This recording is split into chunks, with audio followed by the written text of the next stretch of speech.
그리스도의 몸의 지체들에게 성령님께서 은사를 주셔서 그리스도의 몸을 세워가게 하신다는 말씀이 있었습니다. 그러나 그 은사 중에 최고의 은사는 사랑의 은사라고 고린도서에서 말씀하셨습니다. 이 사랑은 모든 은사가 은사되게 하는 것이고 그 은사가 바르게 사용되게 하는 은사이기에 최고의 은사요 또 가장 중요한 은사라고 말할 수가 있습니다. 그래서 이제 로마서 12장 9절에서 16절까지의 그 말씀에 가장 중요한 것은 이 사랑의 은사를 따라 어떠한 삶을 우리가 살 것인가를 설명하는 내용입니다. 이 내용은 공동체 안에서 일어나야 되는 가장 중요한 말씀, 함께 즐거워하고 함께 우는 그러한 삶이라고 말할 수가 있습니다. 자, 이 로마서 12장에 나타난 이 본문을 우리 성경을 연구하는 주석학자들이 볼 때 제일 산만하고 또 일관성이 없는 그 비논리적인 그 내용이라고 지적을 합니다. 지금까지 11장까지 나온 모든 논리적 구조가 여기서 흐트러졌다 이렇게 지적하는 사람도 있습니다. 일정한 주제가 없고 또 의미 없이 나열되었다고 느껴지는 겁니다. 그러나 바울이 보여주고 있는 것은 무엇입니까? 어떤 사상이나 논리가 아닙니다. 서로를 깊이 공감하고 사랑하는 공동체의 모습을 보여주는 것입니다. 한 그 공동체의 모습을 묘사할 때 우리가 한 가정을 묘할 때 할아버지 얘기도 할 수 있고 엄마 아빠 얘기도 할 수도 있고 자녀 얘기도 할 수 있습니다. 친척 얘기도 할 수 있습니다. 그렇다고 왜 논리가 없다고 말할 수가 있습니까? 그 사도 바울은 지금 그리스도의 몸된 이 공동체 모든 지체들이 은사를 따라 행하여 함께 만들어가는 그리스도의 몸된 공동체, 로마 교회가 어떤 공동체가 되어질까를 설명하고 있기 때문에 산만해 보이는 것이지 논리가 없는 것은 아닙니다. 아니면 논리를 뛰어넘는 것이죠. 어떻게 한 가정을 논리로 다 설명할 수 있겠습니까? 그처럼 공동체에 일어나는 아주 중요한 원리들을 생각나는 대로 성령 인도하시는 대로 설명해 가고 있다고 생각하면 되겠습니다. 자, 로마서 12장 9절의 말씀은 사랑에는 거짓이 없나니 악을 미워하고 선에 속하라 라는 중요한 말씀을 줍니다. 여기에 이 말씀을 직역을 하면 이렇게 되어 있습니다. 위선적이지 않은 악한 것을 혐오하는 좋은 것에 꼭 달라붙어 있는 이 구절이 바로 이 직역하면 이렇게 번역이 됩니다. 위선적이지 않고 악한 것을 혐오하고 좋은 것에 딱 달라붙어 있는 사랑. 자, 참된 사랑이 되려면 위선이 없어야 되고 악한 것을 혐오해야 되고 좋은 것에 붙어 있어야 된다라는 거죠. 한마디로 거짓 없는 사랑이 되어야 한다는 거죠. 우리는 사랑하라 그러면 거짓을 그냥 용납하고 없는 것으로 여겨지는 거라고 생각할 수 있겠지만 위선과 악한 것을 혐오하는 것이 사랑이다. 이것이 사도 바울의 마음속에 있었으면 왜 이런 말씀을 합니까? 많은 사람들이 두 종류의 세계에 살고 있습니다. 한쪽 세계에서는 어떤 갈등이나 충돌이든지 피하기로만 합니다. 좋은 대화만 나누는 세계, 좋은 게 좋은 거라는 그런 생각이죠. 또 다른 세계에서는 갈등과 충돌만 가득합니다. 서로 전혀 연결이 없는 세계에 있습니다. 자, 앞에 공동체는 서로 연결하는 사랑은 있지만 진실이 없어요. 그러나 두 번째는 진실은 있지만 사랑이 없어요. 자, 거짓 없는 사랑이라고 할 때는 거짓 없다라고 할 때는 이게 진실이죠. 진실과 사랑이 하나 된 사랑입니다. 하나님의 사랑은 거짓을 용납할 수 없는 사랑입니다. 우리 인간은 이 거짓과 사랑을 분리해서 생각하죠. 하나님의 사랑은 거짓 없는 진실한 사랑, 거룩한 사랑입니다. 그래서 사랑만 있어도 안 되고 진실만 있어도 안 됩니다. 사랑과 진실이 하나가 되는 서로 공존하는 관계 사랑입니다. 서로 진실하지 않으면서 계속해서 친밀한 연결을 이룰 수 없습니다. 그래서 진실이 빠진 사랑은 서로 사랑한다고 아무리 말해도 결국은 끊어지게 돼 있는 것은 진실이 없기 때문입니다. 또 진실을 추구하면서 사랑이 없으면 그 진실은 결국 악이 되고 맙니다. 서로 용서하고 품어주는 사랑이 없이 고발하고 대적하고 혐오하고 미워하기만 하는 그 진실은 결국 또 진실 자체를 잃어버리는 거죠. 그래서 진실은 사랑이 있어야 되고 사랑은 진실이 있어야 됩니다. 그래서 거짓 없는 사랑에 딱 달라붙어 있으라. 그것을 우리에게 권면하고 있는 것입니다. 에베소 4장 15절에 이것을 구체적으로 이렇게 적용했죠. 사랑 가운데 진리를 말하며 범사의 그리스도 머리 되시는 그리스도에게까지 자라나야 합니다. 사랑 가운데 진리를 말하라. NIV 성경에서 telling the truth in love, 사랑 안에서 진리를 말하는 것. 이게 우리에게는 참 어려운 일입니다. 그러나 이루어가야 될 것입니다. 이게 의로운 삶이기 때문이죠. 이것은 예수 그리스도 안에 거할 때만 우리가 행할 수 있는 능력입니다. 그래서 거짓이 없는 사랑, 사랑에는 거짓이 없어야 됩니다. 악한 것을 미워하고 선에 속하라라는 실천을 우리에게 말씀하고 있는 것입니다. 그런데 거짓이 없는 사랑은 머물러 있지 않습니다. 그 사랑은 점점점 확대돼 갑니다. 이 말씀을 보십시오. 10절에 나온 말씀, 13절에 나온 14절의 말씀을 보십시오. 자, 10절에서는 형제를 사랑하여 서로 위하고 존경하기를 서로 먼저 알아. 형제 사랑에 대해서 설명했습니다. 또 12장 13절에서는 성도들의 쓸 것을 공급하며 손대접하기를 힘쓰라. 이것은 공동체 안에 있는 성도들의 사랑입니다. 14절에 너희를 박해하는 자를 축복하고 저주하지 말라. 원수를 사랑하는 것입니다. 그래서 점점점 이 사랑이 확대되어 갑니다. 그래서 자기 가까운 형제를 사랑할 뿐만 아니라 또 공동체 전체를 사랑하고 공동체 전체뿐만 아니라 이제 원수까지 사랑하는 사랑으로 확대합니다. 이것이 가능한 이유는 이 진실한 사랑은 반드시 점점 더 풍성해집니다. 많은 사람을 품을 수 있게 됩니다. 그러나 진실하지 못한 사랑은 형제도 사랑하지 못합니다. 형제를 사랑하지 못하니 원수를 어떻게 사랑하겠습니까? 그러나 진실한 사랑만이 점점 풍성해집니다. 그래서 여기 보면 거짓 없는 사랑이 먼저 존경하는 사랑이 되고 필요를 공급하는 사랑이 되고 나그네를 대접하는 사랑이 되고 그리고 박해하는 자를 축복하는 사랑으로 그 사랑의 지경이 점점 넓어지게 됩니다. 그 출발은 진실한 사랑, 사랑 가운데 진리를 말하는 그러한 삶. 사랑에는 거짓이 없나니 거짓 없는 사랑은 점점점 더 풍성해지고 깊어지고 넓어진다는 것을 우리에게 말씀하고 있습니다. 그런데 이제 로마서 12장 11절 12절의 열심에 관한 또 내용을 설명하고 있습니다. 나의 열심과 성령으로 뜨거워진 열심이 다르다라는 것을 분별해야 됩니다. 이제 사랑을 분별했죠. 그 다음에 열심으로 넘어갑니다. 11절 12절 부지런하여 게으르지 말고 열심을 품고 주를 섬기라. 소망 중에 즐거워하며 환난 중에 참으며 기도에 항상 힘쓰며. 나의 열심과 성령으로 말미암은 열심을 구별해야 된다. 사랑을 분별했듯이 열심도 분별하라. 때로 열심히 봉사하는 분이 열심히 싸웁니다. 열심이 없는 사람은 싸우지도 않아요. 그렇다고 싸워야 된다는 게 아니라 그 열심을 분별하지 못했기 때문에 그 에너지가 싸움으로 간 것입니다.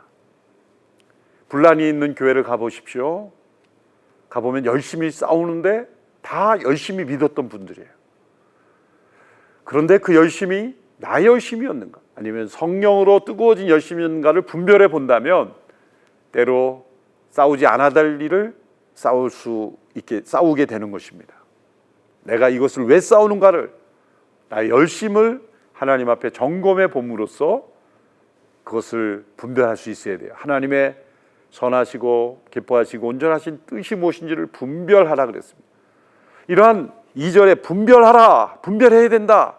그 분별은 영적 예배를 드림으로 얻어지는 것인데 그 분별해야 할 것이 내 사랑이 진짜 거짓이 없는 사랑인가. 형제 사랑에서 이웃 사랑에서 공동체 사랑에서 원수까지 점점 풍성해지고 확대되는 사랑인가 아니면 점점 좁아지는 나에게 초점을 맞추는 사랑이 되는가 분별해야 돼. 두 번째 나의 열심을 분별해야 돼. 나의 열심인가 성령으로 뜨거워진 열심인가 분별을 해야 합니다. 비교를 해보면 나의 열심은 언제나 공로의식을 만들어냅니다. 내가 이것을 했다. 또 나 아니면 못했다. 또 내가 없었으면 어떻게 됐을까. 나를 알아주길 원하는 공로의식. 그러나 성령 뜨거우신 열심은 주님의 영광만을 생각합니다. 나의 열심 무엇인지 내가 해야 한다고 생각합니다. 그러나 성령의 열심은 누구든지 가장 잘할 수 있는 사람이 해야 된다고 생각합니다. 무엇이든 내가 해야 되고 내가 하고 싶으면 내가 해야 된다고 생각하는 사람은 나의 열심입니다. 그러나 가장 잘할 수 있는 사람이 하는 것 그것은 성령의 열심입니다. 그랬기에 나의 열심은 쉽게 지치고 작은 일에 상처를 입습니다. 그러나 성령의 열심은 번아웃 되지 않습니다. 큰 어려움에도 상처 입지 않습니다. 그래서 상처를 잘 입는다는 것은 잘 생각해 봐야 됩니다. 상처를 쉽게 입는 것은 나의 열심이 있다는 것이고 때로 나 중심적인 열심이기 때문이 아닌가 생각해 봐야 합니다. 왜냐하면 큰 상처를 받았음에도 불구하고 상처가 상처되지 않을 수 있는 사람이 분명히 있기 때문이에요. 언젠가 제가 그때 아주 작은 차를 이제 운전하고 있었습니다. 아주 소형차죠. 근데 그 비포장 도로를 가는데 웅푸 파여진 구덩이들이 있었습니다. 그래서 차가 갈 때마다 그 웅덩이에 빠지는 거죠. 그 충격이 어마어마한 거죠. 몸으로 그 충격을 느낍니다. 때로는 그 웅덩이에서 나오기도 힘들 때가 있습니다. 근데 제가 어떤 분의 큰 차를 운전해 볼 수 있게 되었어요. 아주 큰 차를 운전했는데 그 웅덩이를 그냥 지나가는 거죠. 바퀴가 크기 때문이에요. 그래서 제가 여러분들에게 큰 차를 사시라 그런 뜻이 아니라 비유를 드리는 것이죠. 중요한 것은 삶의 장애물이 문제가 아니라 내 신앙의 이 캐퍼시티, 이 신앙의 스케일, 그것이 커지는 게 더 중요한 것이다. 언제나 나에게 상처 주는 사람이 있게 마련이고 또 나를 넘어뜨리게 하는 장애물은 언제나 있게 마련입니다. 중요한 것은 그것이 없기를 기도하는 것이 아니라 어떤 장애물과 웅덩이를 만나도 바퀴가 크면 지나가게 되는 거예요. 마치 장애물이 없는 것처럼. 내 삶의 스케일이 작으면 작은 돌 하나에도 넘어집니다. 그러나 삶의 스케일이 커지면 큰 돌도 지나갈 수 있게 되는 거예요. 그래서 이 말씀을 우리가 함께 나누며 하나님 내 믿음의 스케일이 커지게 하옵소서. 그리고 내가 나의 열심이 아니라 성령의 열심으로 뜨거워져서 어떤 어려움에도 상처 입지 않게 하옵소서. 나의 열심을 가진 사람은 상대방이 느끼는 감정을 전혀 느끼지 못합니다. 그리고 해서 고집이 세고 무례합니다. 상대방이 받는 마음은 전혀 고려하지 않습니다. 성령의 열심은 다른 사람의 감정을 언제나 배려하며 조심하며 느끼며 공감해 줍니다. 그래서 우리는 우리의 열심을 분별해야 합니다. 나의 열심인가? 성령으로 뜨거워진 열심인가 분별해야 됩니다. 세 번째 주제는 겸손으로 넘어갑니다. 로마서 12장 16절 서로 마음을 같이하며 높은 데 마음을 두지 말고 도리어 낮은 데 처하며 스스로 지혜 있는 채 하지 마라. 이제 사랑에서 열심으로 그 다음에 겸손이라는 주제로 넘어가죠. 겸손의 반대말 교만의 5가지 증상을 보면서 우리는 교만을 배워야 합니다. 인간적인 칭찬을 즐긴다면 교만입니다. 인간적인 칭찬에 관심이 없다, 겸손입니다. 무엇인지 등급을 매기고 점수를 매긴다, 교만입니다. 비교를 통해서 저 사람은 몇 점이면 나는 몇 점일까? 이 교만입니다. 그러나 겸손은 점수를 매기지 않습니다. 메시아 컴플렉스가 있다. 무엇인지 내가 아니면 안 된다는 생각, 교만입니다. 내가 아니어도 누군가를 통해 하나님 일하실 수 있다, 겸손입니다. 교만은 이웃의 실패를 기뻐하고 성공을 슬퍼합니다. 교만은 이웃의 실패를 슬퍼하고 성공을 기뻐합니다. 교만은 어떤 비판도 절대 받아들이지 않습니다. 겸손은 어떤 비판도 기꺼이 귀 기울입니다. 이것이 겸손입니다. C.S. 루이스가 4가지 사랑이라는 책에서 이런 문구를 썼는데 우리가 귀 기울여 볼 필요가 있습니다.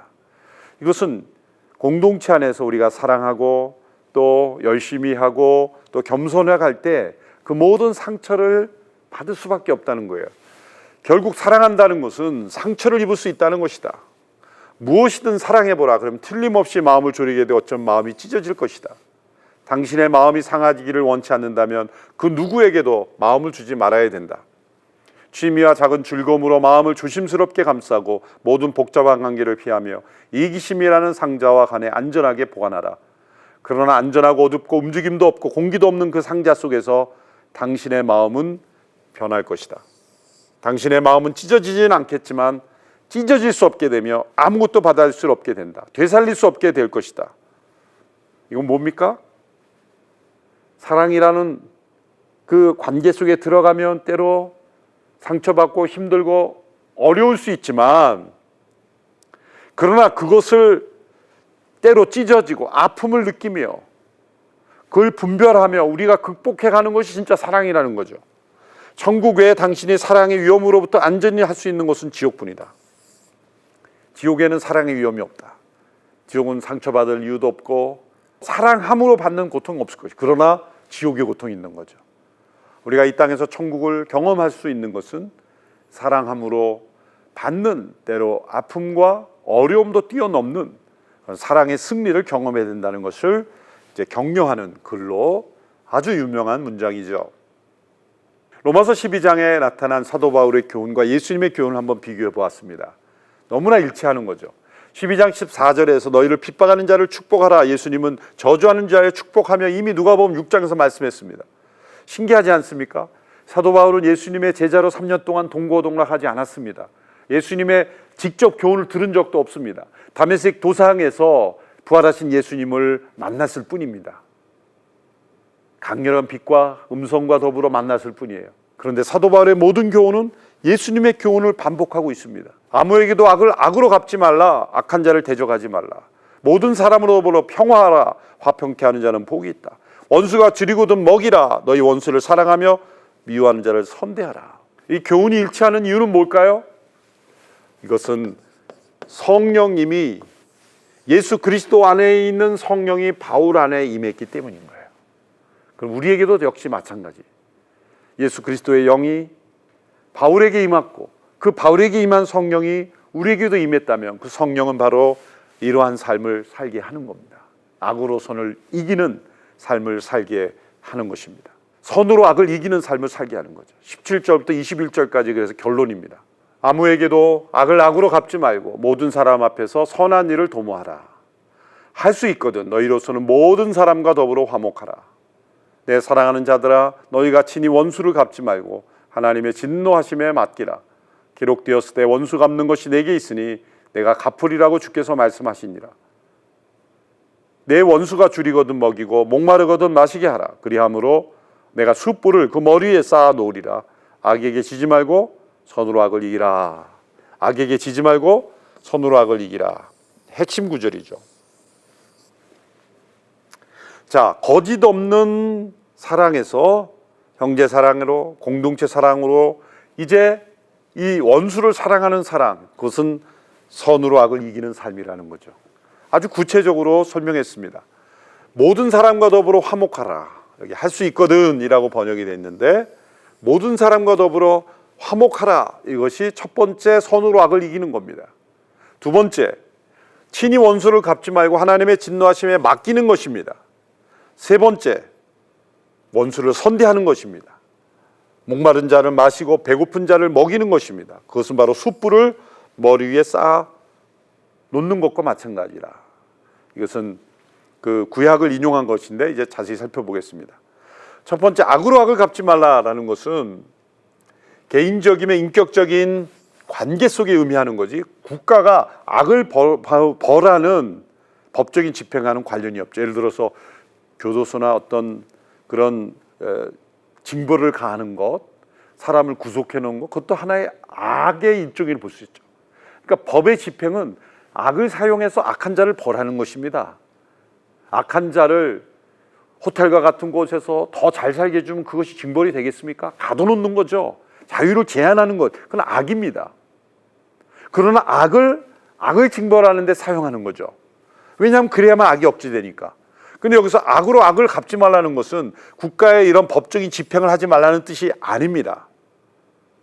그것은 개인적으로 사람을 가둬다가 만일 누군가 나에게 잘못한 사람을 내가 복수한다고 그 사람을 가둬놓고 교도소 같이 만들어 놓는다면 그렇게 하지 말라는 거죠. 그렇게 해서는 안 된다는 겁니다. 두 번째, 국가기관에 대한 공의의 집행을 스스로 떠맡고 시행하려고 해서도 안 된다라는 말씀이에요. 스스로 보복하지 말라라는 거죠. 하나님의 진노하심에 맡기라. 그래서 국가가 정의를 행하도록 하라는 말씀이죠. 그리고 세 번째, 원수의 머리에 숯불을 쌓으라. 참 이 숯불이 재미있는 단어입니다. 예수님께서 베드로의 배신을 경험하셨습니다. 부활하신 예수님께서 베드로를 찾아오셨죠. 고기 잡고 있는 베드로에게 찾아오셔서 고기가 있느냐? 없습니다. 내 오른편에 그물을 던지라. 많은 물고기를 잡았습니다. 이제 예수님임을 발견했습니다. 이제 물속에 빠졌다가 나와서 해변가에 와오시니 예수님이 숯불을 피우고 고기를 굽고 계셨어요. 지금 잡은 생선을 좀 가져오라. 거기에 숯불이 나옵니다. 놀랍게도 베드로가 예수님을 부인한 것은 숯불 앞이었습니다. 대제사장의 뜰에서 자신의 스승은 잡혀 들어갔는데 핍박을 받고 있는데 자신의 몸을 따뜻하게 하려고 숯불 앞에 몸을 녹이고 있었습니다.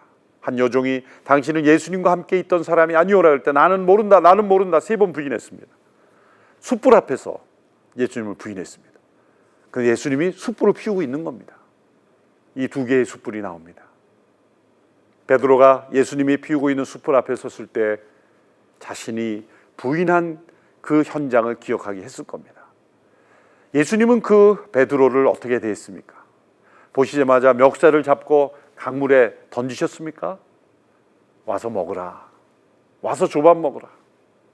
원수 같은 이 제자, 예수님 자신을 그렇게 모른다 하고 배반하고 부인했던 제자를 먹이운 것입니다. 이게 숯불을 머리에 올려놓은 것입니다. 그것은 원수가 그 마음의 수치심과 양심의 가책을 일으키게 함으로 회개하는 것입니다. 베드로가 이때 진심 어린 회개를 경험했고 성령 받고 사도의 삶을 살았지 않습니까? 어떤 협박이나 두려움으로 인한 회개는 사람이 변화되지 않습니다. 사랑으로 회개가 되어야 됩니다.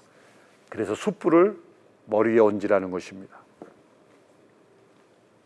구약의 예가 바로 있죠. 형들을 선대한 요셉, 자신을 종으로 팔아넘긴 형들을 잘 살 수 있도록 해준 요셉, 또 사울을 2번씩이나 죽일 수 있었지만 죽이지 않고 선대한 이 다윗, 거짓 없는 사랑에서 출발해서 원수까지 사랑하는 사랑으로 이 사랑은 점점점 확대해 갑니다.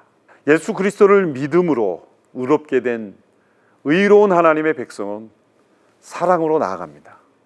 우리가 믿음으로 산다는 것이 무엇입니까? 우리의 삶 속에 사랑이 승리가 되는 것입니다. 우리 삶에서 겪는 어떠한 상처와 아픔도 뛰어넘어 사랑이 승리가 되는 것입니다. 선으로 악을 이기는 것입니다. 예수님의 용서가, 그 은혜가 우리를 통해 흘러가는 것입니다. 이것이 일상 속에서 나타나는 하나님의 의로운 삶입니다.